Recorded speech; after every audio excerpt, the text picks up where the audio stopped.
like this to be pretty informal. And I want this to be what you all want it to be. So if there is any question you have, feel free to interrupt.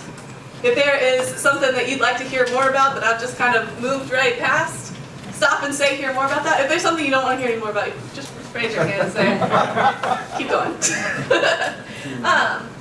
And I do want to say that a lot of times I've found that in communities when we're starting to think about really being in the community and what the church's role is in being in the community, that sometimes it takes some theological groundwork before we get our people in our buildings ready to get out into the community. I'm not going to focus as much on that theological groundwork, but I love talking about that. So if you want to hear more about that, you all are probably already doing that in your communities, but if you want to talk more about that's not going to be a part of this presentation, but I'd love to talk about that later.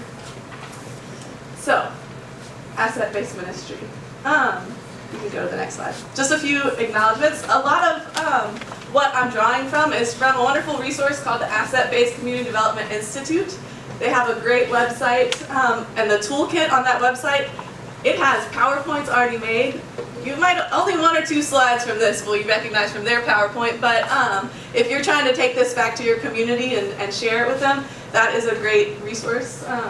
And then the Christian Community Development Association has been something that's been really formational for me, really formative, and they do have now a kind of a rural network that's a part of that, and so if you're in a rural setting, a lot of times asset-based community development is very urban focused, but coming from a rural context, I have been grateful to find other rural practitioners who are trying to live out this sort of style of ministry in rural places. So that can be a great resource too, and then the Communities First Association.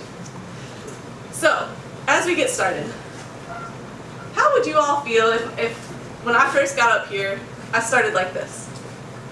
I came to this conference today because I heard that you all have a lot of needs here in West Virginia. I understand you need to be taught, that your ministries are in pretty bad shape.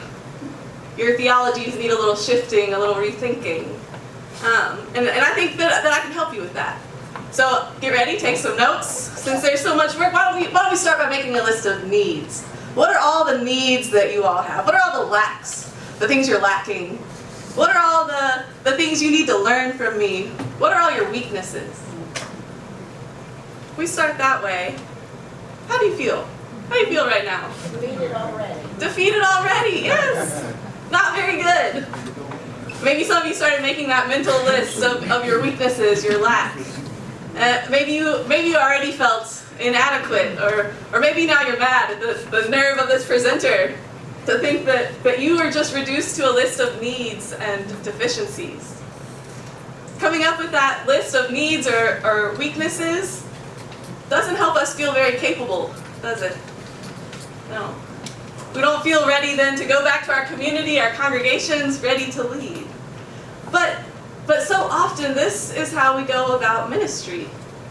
We're often guilty of having this mindset that we think about what's not there. Since John mentioned it last night, we got to put up the glass.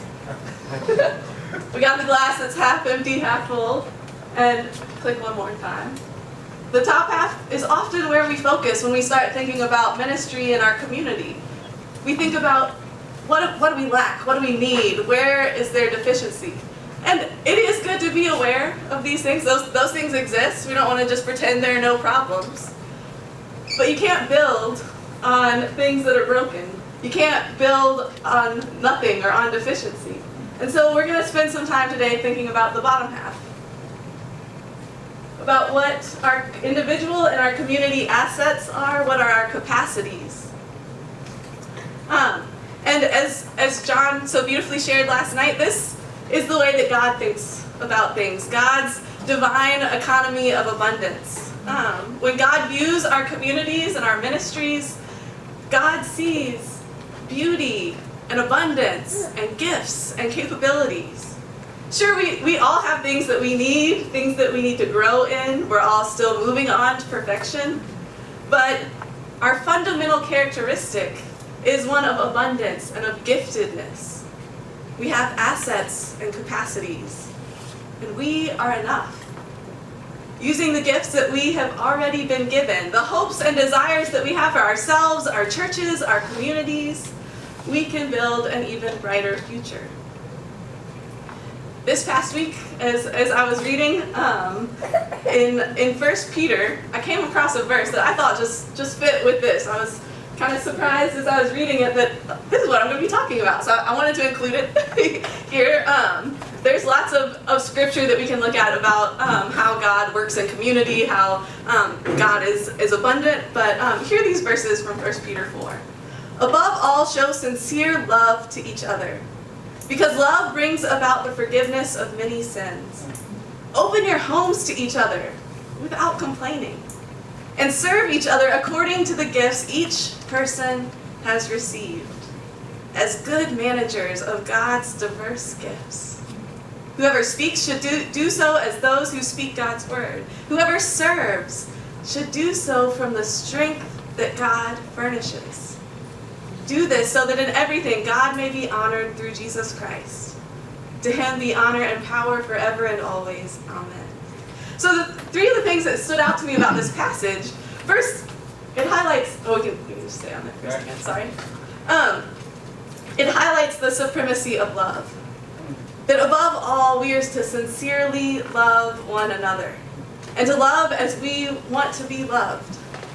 And that love is not just well-wishing, it's radical love. It's opening our homes to each other. And not just each other in our churches, I don't think, but opening our homes, our places of worship to our whole community. And serving one another. And it says right here, one of the key principles of asset-based ministries, every person, each and every person is to serve according to the gifts that that person has received. We all have gifts. Everyone has things to contribute. God calls every person to serve according to their diverse gifts. It's not just that some people are allowed to serve and other people always have to receive, but everyone has gifts to give. Everyone has things to bring. And then we serve and we bring these gifts not through our own strength, but through God's strength that has been given to us. And it is for the honor and glory of God. So this gift-based, asset-based approach, as John said last night, is based on that divine economy of God's abundance and these gifts that have been poured out. And so that means that we can't start with a fundamental assumption that we're dealing with broken people or broken communities, but that we are dealing with people who are beautiful gifts of God, that we are all beautiful gifts of God. So this might seem obvious, but how often do we find ourselves, first when we start thinking about our churches, maybe when we start thinking about our churches, we focus on our shrinking budgets, our declining church attendance, the fact that the people in our pews are getting older and there's not enough younger people coming in. Maybe we find ourselves thinking, well, we'd love to do this ministry, but we just don't have enough people, enough volunteers to make it happen. And then we think about our wider community, and there's another whole slew of problems and deficiencies that might come to mind. We think about broken families, environmental degradation, poverty, drug abuse, brain drain, people leaving for the cities and not coming back to our communities once they receive education. We think about lack of jobs, the needy, lack of education, inadequate housing, child abuse and neglect, mental health, lack of infrastructure, lack of businesses, stagnant economy, illiteracy. When we take this glass half empty approach, it leads to our churches and our communities feeling like our primary identity is one of deficiency. We might think that our local relationships are damaged. Our community, we don't know how to build good relationships. If we're lucky and there is some money coming into our community, it might be just for programs that are really narrowly defined. Maybe, if we're talking about neighborhoods in the wider community, maybe there's, say, an after-school program. But it comes into our community and the money mostly goes to the professional people who are putting on that program and to that program, but doesn't really affect the wider community. The program might be doing great things, but it's maybe not necessarily helping those families or the people in the community get into a better economic situation. And then if you have that program and then the coordinator of it needs to raise some more funds, how's she going to do that? Likely she's going to say, please give money to us because we need to help these poor, needy folks. They don't have anything. Can you please give them just something? And so we end up focusing on deficiencies and rewarding failure and creating systems that don't allow people to give from their abundant gifts that God has given to them. But we know that this can lead to poor self-image and a sort of experience of hopelessness as we think that we need outside people to come in and fix our communities. But we know, as we've said, that this is not God's way of viewing our community. Our community is, in fact, if we go to the next slide, a whole network of gifts and assets that sometimes just get overlooked or ignored because we focus on what's not there, what's not working well. But if we look at what is there, we see individuals, and they might be hidden, but those individuals have gifts and passions. We have people of all different kinds. We have older adults, we have kids, we have natural resources. Maybe we have artists and people with practical skills. We have history and connections. We have people who know how to solve problems. We have institutions like churches, maybe a clinic and a hospital, a school. We have people who are labeled either with disabilities or labeled as needy. And those people too are people who have gifts that are able to contribute. So we're going to go into more detail about all of these, but these kinds of assets can be grouped into 6 major categories or assets. So we have the gifts of individuals, the gifts of associations, people coming together, the assets of institutions, and then assets of physical space, of patterns of exchange and connection, and the asset of that culture, that history, the stories that people have within them. So this morning I'm going to focus mostly on these top 3, the kind of people-focused ones that are the first 3 assets, but we'll touch briefly on these last 3 as well. Now, most important, because it is the most basic that you will find in every community, is the gifts of individuals. And as we've said many times already in just these 15 minutes, every individual has gifts, assets, abilities that they can offer to the community. And we can generally think about these in three categories. We've got gifts of the heart. This is the gift of your passion, your interests. Maybe you are really passionate about serving children, or maybe it's about being a good steward of the environment, or maybe you're motivated to stand up for the rights of the elderly, or you care deeply about the arts, about advocating for creative outlets for people. Gifts of the heart are things that we get excited to talk about and to share with others. They're gifts that motivate us to do something about what we care about. There are also gifts of the head. These are gifts of knowledge, whether it's information or the connection that you have with a person or a group of people.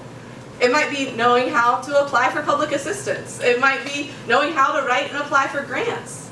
It might be a connection with local law enforcement that could really make a difference in how your community enforces drug enforcement. Or it might be a connection with someone at the local community college, so that when someone you know is trying to go to college and they're a first-time college student, and you can help them navigate that process or connect them with that person that can help them know how to enroll and what they'll need to do. And then the last one is gifts of the hands. These are physical skills. Things you know how to do, like cooking or canning or building things or fixing things. Typically it's something you know how to do well enough to be able to teach or show someone else how to do. And often we don't know what kinds of gifts are hidden in our congregations, in our community, in this room. But all of us have gifts in these 3 areas. And just so you know, they kind of overlap. don't get too caught up with which category it goes in. You might be passionate about gardening. You might know how to garden with your hands. You might know things about gardening. It doesn't really matter so much which category it goes in. But just knowing that we all have these gifts. So I want us to take a moment to do a little exercise. And this is something that I found helpful to do in groups, especially groups where maybe everyone doesn't know each other, or you don't really know what someone's gifts and interests are. Maybe they just have never talked about this thing that they know how to do, but it's the thing that you need in the ministry that you're trying to start. And so this is an activity that hope maybe we'll do it together and you can take it back to you. You see on your table a little sliver of Post-it notes. I'm kind of stingy with paper, so it's a third of a Post-it note. And I want you each to take 6 of those. Everyone take 6. You need to share with another table.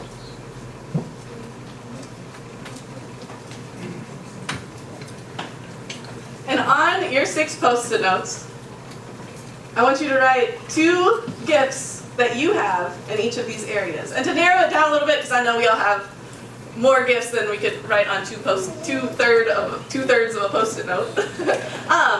Make it something that's relevant to either a ministry that your parish or your congregation is already involved in, or to something that you feel like God might be calling your church or your community to start. So, 2 gifts of the heart, 2 gifts of the head, 2 gifts of the hands. And when you finish, take them and stick them. You'll see a heart, a head back there, and the hands over here. We'll stick them up, and that way during lunch or during break we can see what kind of gifts there are in the room here.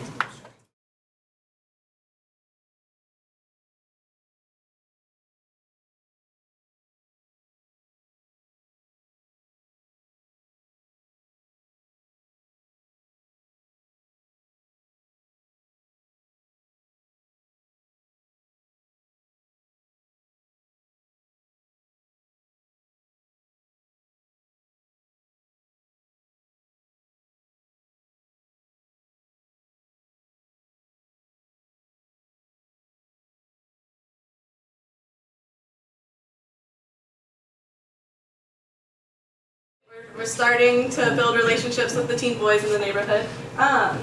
It was very focused on the boys and their gifts and strengths and interests. Started out playing basketball once a week together. Even though my husband is 6'4", he is not a basketball player, but once a week for an hour he went and played basketball with these guys. And as the relationships grew and their time together grew, a lot of what he and Tomas, as Tomas became a leader in the group, tried to do was see what are the strengths that these guys have. Oftentimes at school, these guys get labeled as the bad kids. They're the ones who have trouble focusing in school. They have a lot of energy, which is a great gift, but not always. Teachers and folks, when they have so much to deal with in a classroom, don't always know how to handle energetic teen boys. And so tried to find things that really played on their strengths. And so a lot of what they do is play outside together. But from the beginning, it's also been something that JB and later Tomas wanted to do to help those who wanted to grow in faith. But how do you do that when sitting around reading the Bible and talking about it is not going to work? And so what does that look like? And one of the things that they noticed was that every time the guys would come over to JB's house, they'd always pick up his guitar and fiddle around with it. Didn't know how to play it, but it was fascinating. And in a sort of Holy Spirit inspiration, Kyle, who is an associate pastor at a local church, and JB kind of thought of each other and connected and started doing guitar lessons once a week with the boys. And eventually, a year and a half later, that's led to 2 of these guys who consider themselves agnostic, playing in a praise band on Sunday mornings at a local church. And they just like being on stage and getting to play the guitar in front of people. But it gets them in a church building, and who knows what God is going to do with that. And as they've gotten in that church building, some of the other guys, they're bored on Saturday mornings, they say, well, I want to go to church too. And so now there's, every Sunday, 6 or 7 of the guys from our neighborhood who go to a local United Methodist Church. And it's a very informal, laid-back kind of church. The first time Tomas walked in there, he said it was the first time he'd ever felt comfortable in the church, because it's a room, kind of like this, but the lights are always low, and it's just a welcoming space. And so now these 6 or 7 guys were going to church, but still they don't focus very well. It's really hard to sit through a service, even if there is music and your friends are on stage playing. It's still pretty hard to be engaged and to pay attention. So they started thinking, okay, how else can we build on these guys' strengths and their gifts? And they love being silly. They love acting things out, like being the center of attention. And so they decided that they were going to start doing Bible study through reenactment, through making videos, just short videos, kind of acting out a modern day version of Bible stories. So they've done the Moses story, and their kind of tagline was, "Let my people go without food stamps," and it was a video about a living wage, where they go, Mo goes and asks the CEO about giving the people a living wage. And there have been all kinds of creative videos, and they show these in church, and it's engaged the guys, even those guys who aren't sure they believe in God or want to follow God. It's made them think about, well, I do care about a living wage. Like, I want people to have money. So it's been able to engage them at a deeper level. So just wanted to lift that up as a kind of example of what it can look like to take things that might seem like weaknesses, that lack of ability to focus, that high energy, and to really try to creatively think about how do we build on that in a way that can really be powerful and that God can do amazing things through. So we should move on to the second. We're only on the second asset here. The gifts of individuals often lead to associations. Boys' Night is kind of an example of an association.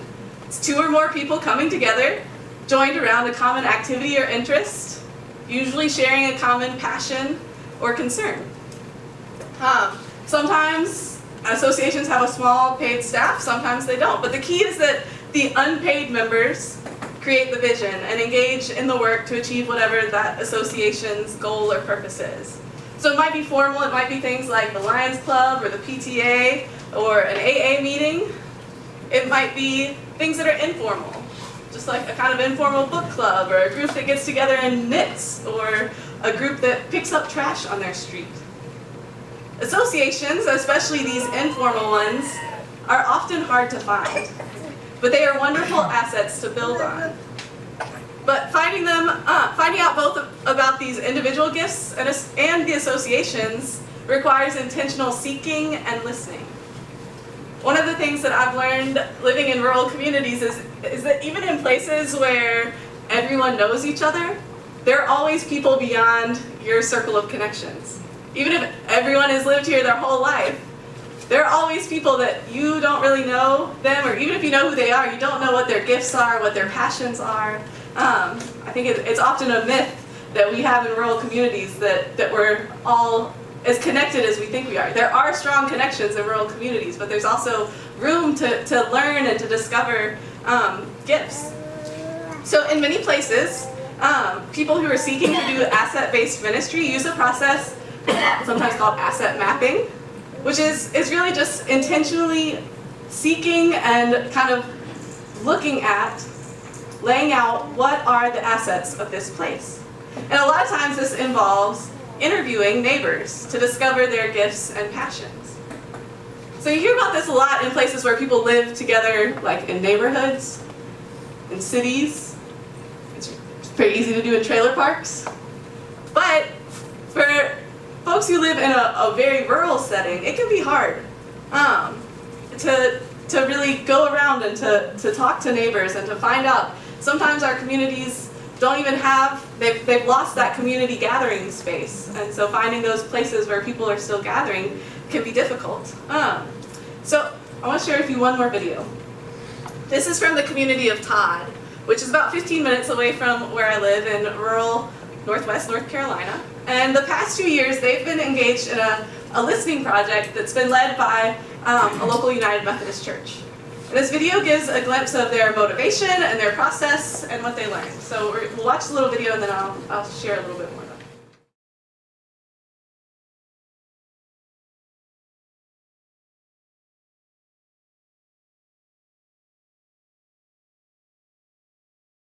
So just a little bit of history about Todd, because I think it's really powerful. Todd, Blackburn's Chapel, which is the Methodist church that you saw several of those interviews happening in, is a rural United Methodist church. And mountains are some of the oldest mountains in in 2007, Blackburn's Chapel was down to 4 or 5 members. It was about to be closed, and it merged with Boone United Methodist, the church where I now serve, and so it's technically a campus of a larger church in town. But it maintained kind of its own identity, and in 2007 wrote a grant for a program to start in the church's parsonage. They didn't have a pastor, they were just lay folks supplying the pulpit each week, and musicians from in town coming out and leading music for those 4 or 5 folks that were in the church. And they decided to apply for a grant to have a young adult intentional community move into the parsonage. There's a university 20 minutes away, and so they had young adults come. It has been hard to recruit those young adults, but each year they've had a cohort of 3 to 5 young adults living in the parsonage. And it's out of that all of these things grew.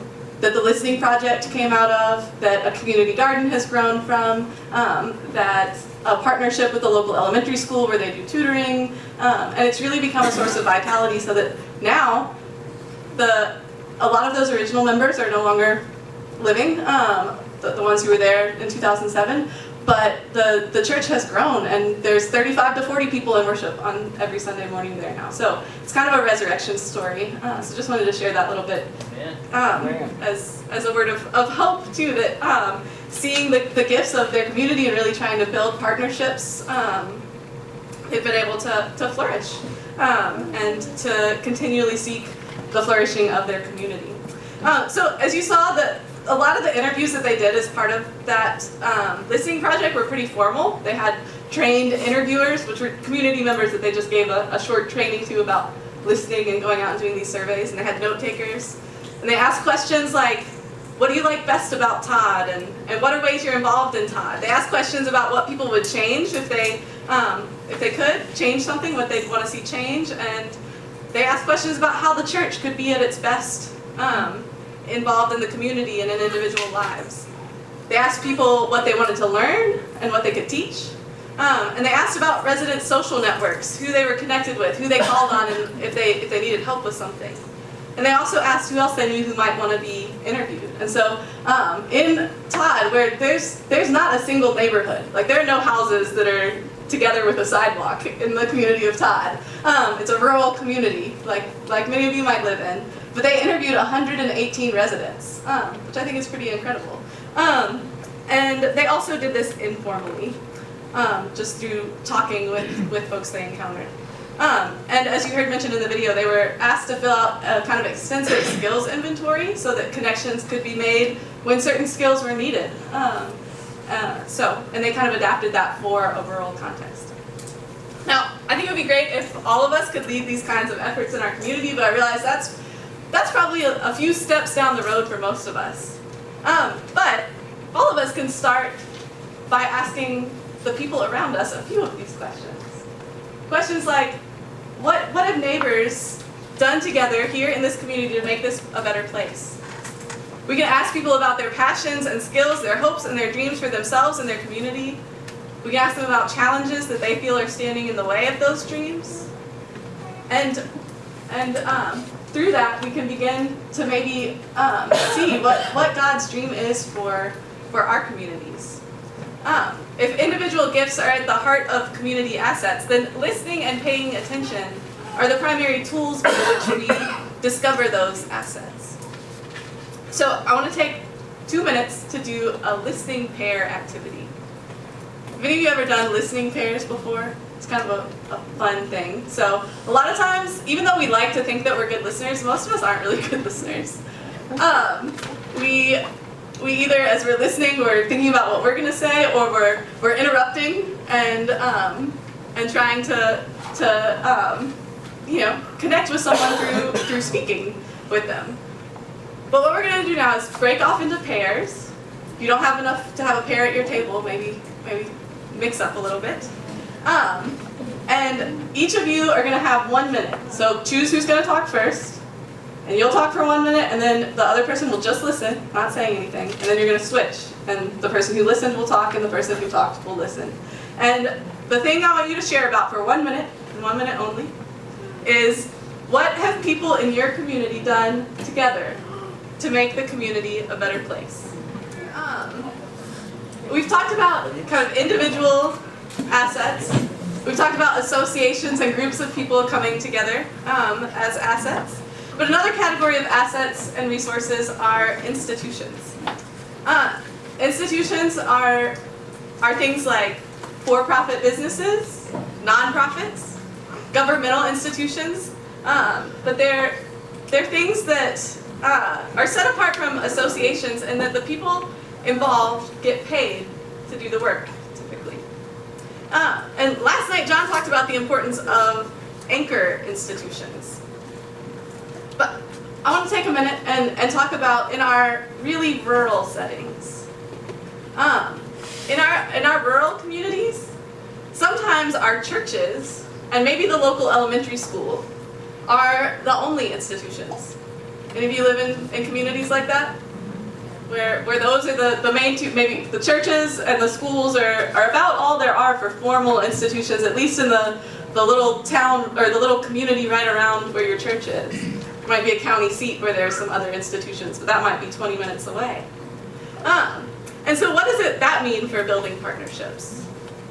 3 years ago, the Rural Church Division of the Duke Endowment, whose mission is to support rural United Methodist churches in North Carolina, teamed up with NC State's Institute for Emerging Issues, and they started hosting an annual gathering of United Methodist pastors and a laity from across North Carolina.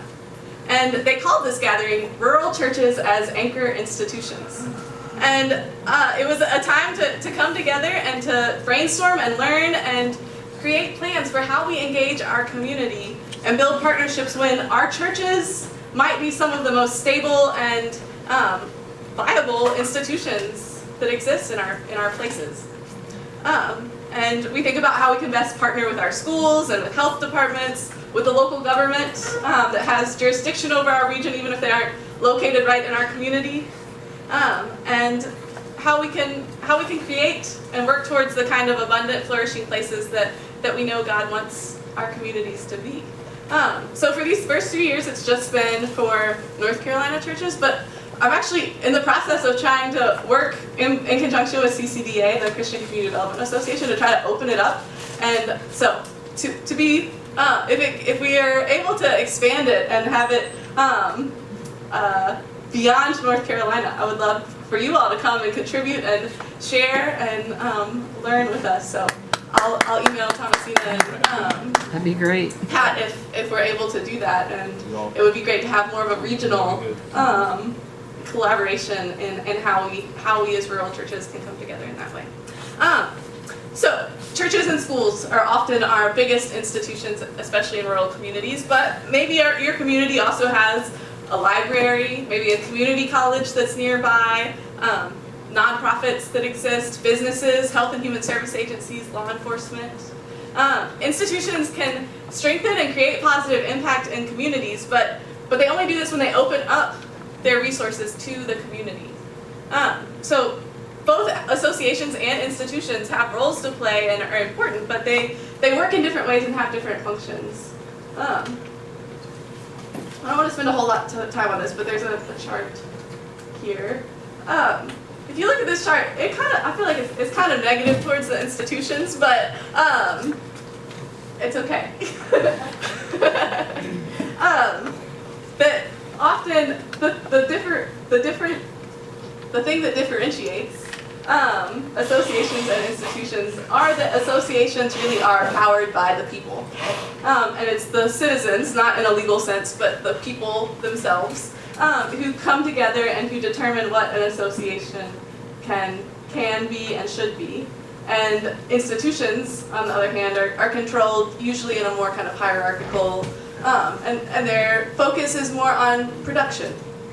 And that has its place. I mean, we need institutions to efficiently produce things. And institutions, as we heard lots of examples of last night, can be really valuable partners and can bring a lot to our communities.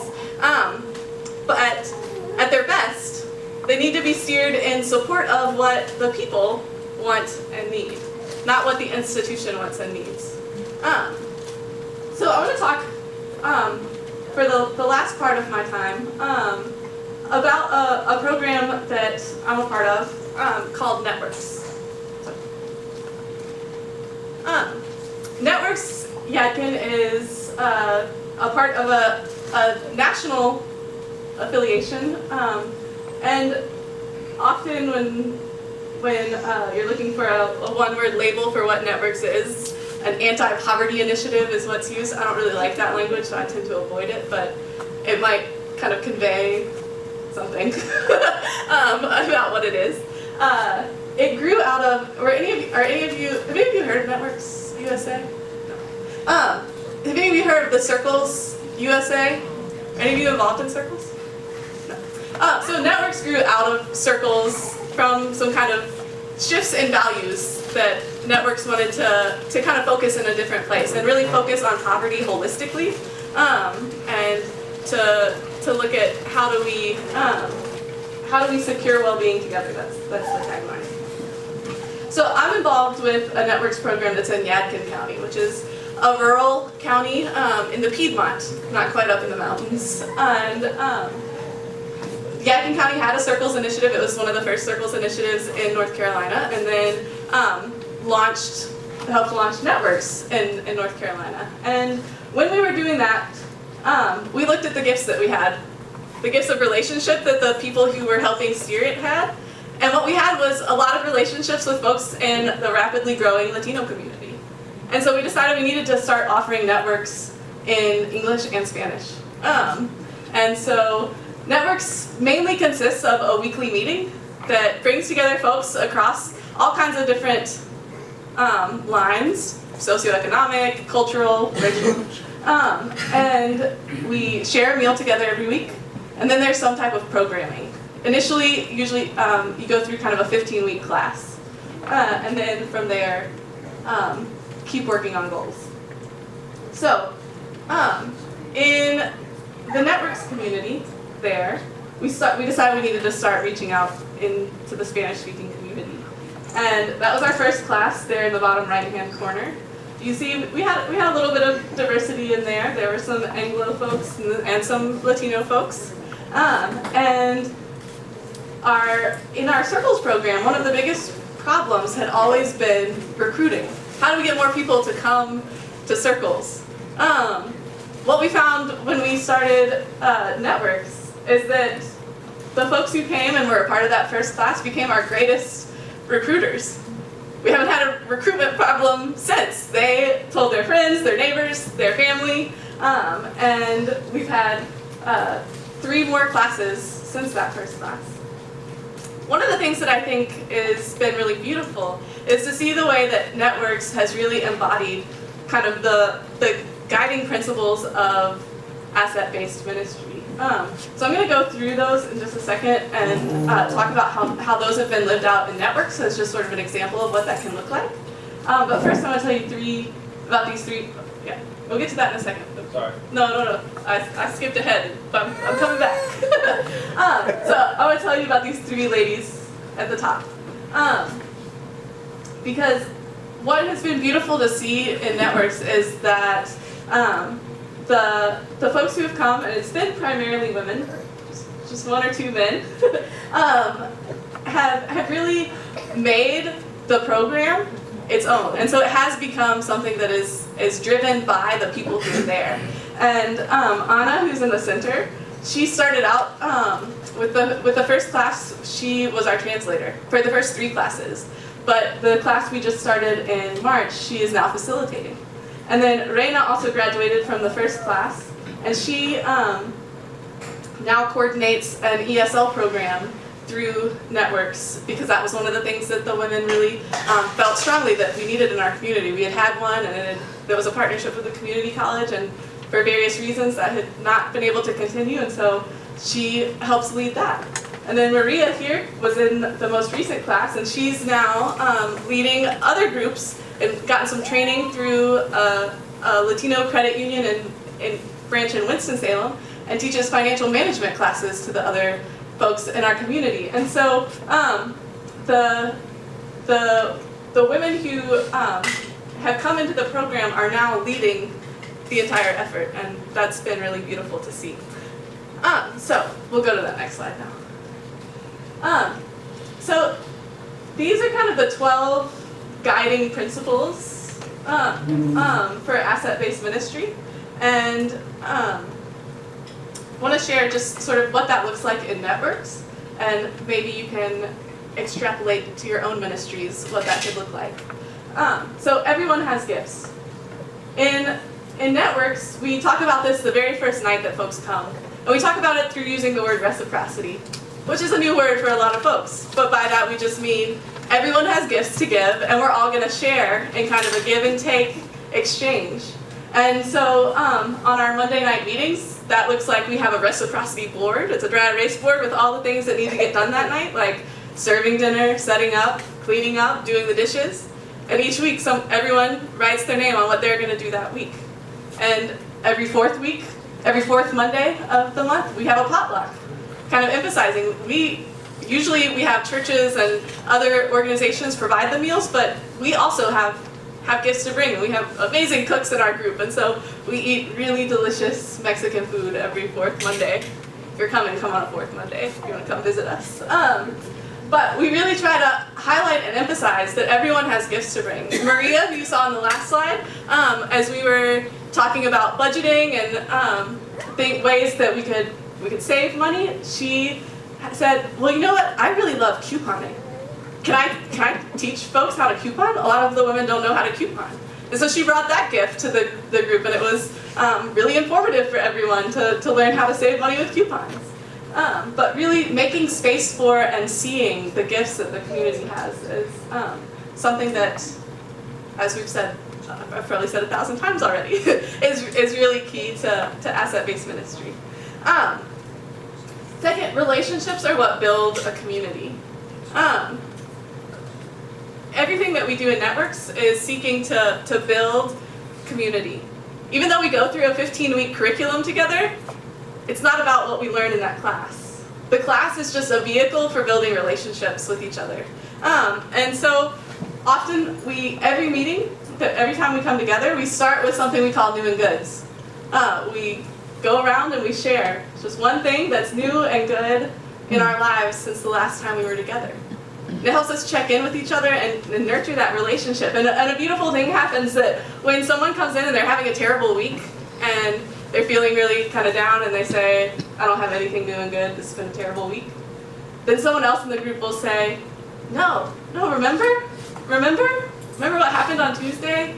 And encourage that as relationships deepen, people encourage one another. Even if they don't really know the person yet, they say, well, you're here, and that's new and good.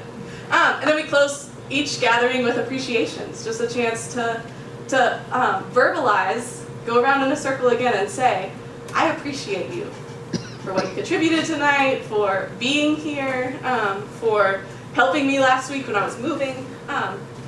It's a chance to really foster that community. So third kind of guiding principle is that the people are at the center. Oftentimes, with a nonprofit, and as the person who has to report kind of the outcomes, it's easy to get distracted by those outcomes and the pressure to be driven by the goals that the institution has set, or the goals that even we ourselves have set for a group of people or for a program or a project.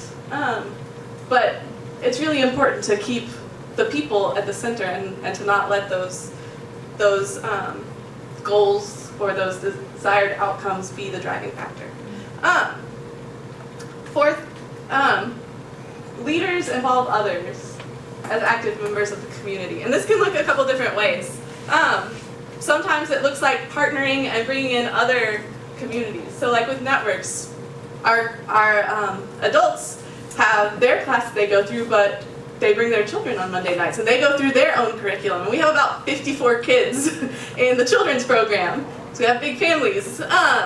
And so it's looked like bringing in leaders from the Smart Start, which is the early childhood education advocacy and advocacy group, and having a partnership where we connect our families with them, and they connect with us and resource us as we work with children who are often not able to be reached by other services in our county. It also looks like the leaders involving the whole group. If people care about something, a lot of times it's easy to think that people are apathetic. But apathy is really more of a sign of that we're not really listening or tapping into what people care about. Everyone has something that they care about, something they're motivated to act on. And so the challenge is discovering what their motivation is, and then maybe opening up space for them to be able to act about that, on that. So that motivation to act has to be identified.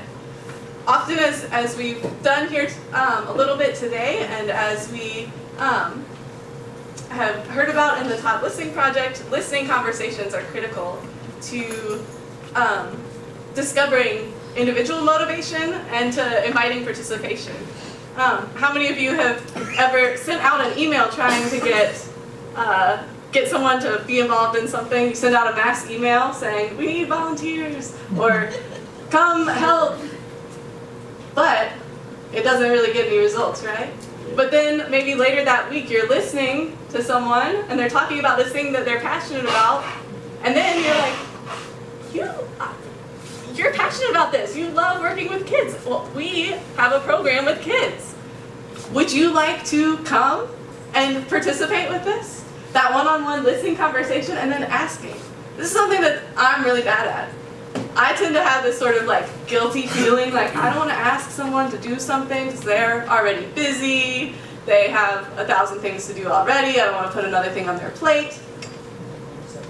But when we don't ask, we deprive folks of the opportunity to be engaged and to be involved. And so asking invites participation, and is really beautiful to see how often with that invitation someone is eager to be able to contribute and give their gifts, and we, by asking, can allow them to do that. These last four I'm going to kind of just lump together. So asking questions rather than giving answers, encouraging an inside-out organization that's really led by the community, and institutions being servants. As the church, we don't have all the answers. We have answers about big things in life, but we don't have all the answers to what needs to happen in our communities. And so as churches and as parts of other institutions, we are there to serve the community. And the more we can invite the community to give their input, to be the leaders in deciding how we're going to be involved in our communities, and to allow the community together to solve the community, the stronger and more flourishing our communities will be. So, those are the 12 assets. Like I said, I will send out the PowerPoint anyway. So I spent a lot of time talking about these first 3 assets that are kind of people-focused, but people, groups of people are not the only assets that we have. Physical space is an important community asset. It's the context in which our human assets exist. And physical assets might take the form of kind of natural resources, rivers, parks, lakes, mountains, trails, fields, but also include our buildings, our parking lots, our empty lots, houses, roads, sidewalks, fields, playgrounds. And physical space is often something that we as churches have a lot of. And so creativity in thinking about how that can be an asset to our community, whether it's the playground that local neighborhood kids come and play on, or whether it's using our parking lot as a farmer's market on Saturdays, or using our building as a community gathering space, not just for our own congregation, but for the wider community. Our physical spaces can be really powerful assets in building community in our neighborhoods. The fifth community asset is exchanges. So we go to the next slide. Whether they're among people in the community through giving and sharing, or through trading and bartering, through buying and selling, or even things like trading, informally, like, I'll watch your kids tomorrow if you can help me run some errands today. Exchanges are things that we can often observe, but they're also things that we can discover through that listening. And then the last community asset is the stories and the culture and the history that make up a community. Stories and history remind us how we've done things successfully in the past and strengthen the community through a common identity. So projects like the Todd Listening Project that we watched the video about show us how stories can not only be shared to help create community, but they can really be key to community change and seeing the kinds of positive things that we want in our community.